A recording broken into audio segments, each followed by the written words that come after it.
Habang lumalapit ang halalan, lumalabas rin ang tunay na kulay ng mga kandidato o tulad nating mga mamboboto.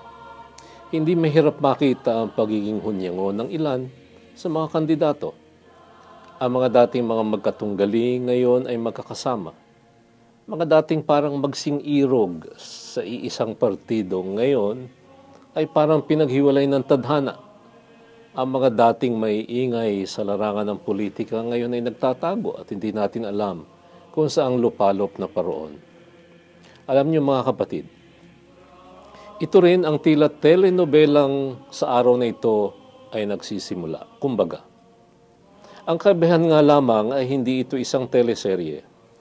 Ito ay salaysay ng pinakadakilang pag-ibig na natunghayan ng sangkatauhan sa kasaysayan. Ang pinakadakilang kasaysayan ng pag-ibig. Kasama, ito ang ugaling ipinakita ng marami nang pumasok si Jesus sa Jerusalem. Nagsipaglabasan sa mga lansangan ng mga bata, matanda at talubata, tanga ng anumang mahagilap sa kamay upang iwagayway, ilatag o iwagiswis bilang pagpupugay sa itinanghal nilang haring dumarating. Kasama, ito rin ang larawan ng mga taong sa simula ay tuwang-tuwa sapagkat dumarating mula sa kaitaasan ng kanilang pinakaasam, pinakahihintay. Halos manggayo pa ang lahat sa pagpuri at pag-awit. Hosana sa kaitaasan, pinagpala ang dumarating sa ngalan ng Panginoon. Kasangga, ito ang larawang kanilang ipinamalas. Kasangga sila sa kanilang itinatanghal at pinagpupugayan. Kasangga rin sila ng isang hindi malamang unawain at tanggapin ng mga namumuno sa bayan na ang tingin sa kanya ay isang taong may madilim at maitim na pakay na hindi magugustuhan ng mga nasa kapangyarihan. Minsan din nating ginampanan ang pagiging kasama at kasangga ni Kristong mananakop. Hindi minsan sa buhay natin, nagpahayag tayo ng pagiging kasama at kasangga ng Panginoong dumating sa kasaysayan upang isulat ang panibagong takbo ng kasaysayan. Pero, alam nating lahat ang naging takbo ng salaysay. Ang mga nagmakaingay na masiglang naging kasangga ng Panginoon ay nangagsipagbaligtaran. Naging mga balimbing na nag-astang mga hunyago at tumalikod sa kanilang pinuri hanggang langit ilang araw lamang ang nakalipas. Sa ikalawang bahagi ng ating liturhiya ngayon, binasa natin ang pasyon, ang kwento ng kanyang pagpapakasakit at pagkamatay.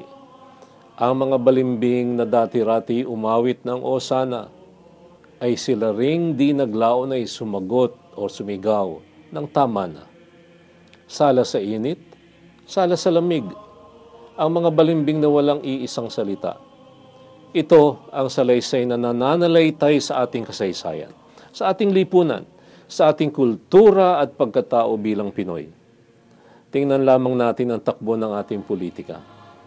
Ang mga dati nagbabangay, ngayon ay parang Romeo at Juliet kung magmahalan. Tingnan natin ang mga dating tinitingala natin na ngayon pala'y mandarambong rin na primera klase. Higit sa lahat, tingnan natin ang sarili natin. Tingnan natin ang inang simbahan na bilang samahan ng mga taong marupok ay sinagian rin at dinapuan ng iba-ibang uri ng kabulukan. Tingnan natin ang sarili natin sa salamin.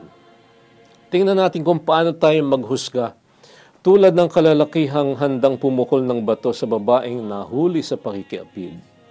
Tingnan natin ang sarili natin at hindi malayong makita natin ang larawan ni Judas, ni Pedro, ni Pablo, at ng lahat ng mga makasalanang naging banal sapagkat bumangon sila sa tulong ng kanilang itinatwa at ipinagkanulo.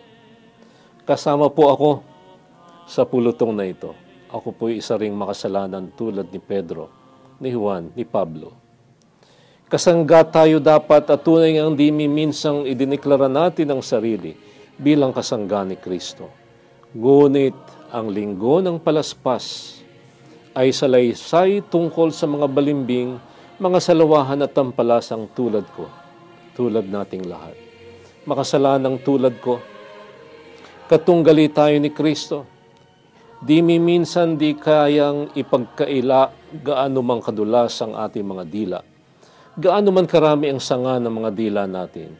Kasama tayo sa tinatawag natin sa panalangin ng mga dilang masasama. Pero tumigil tayo taon-taon upang gunitain, tulad ngayong araw na ito, upang balik isipin at muling ganapin. Alin?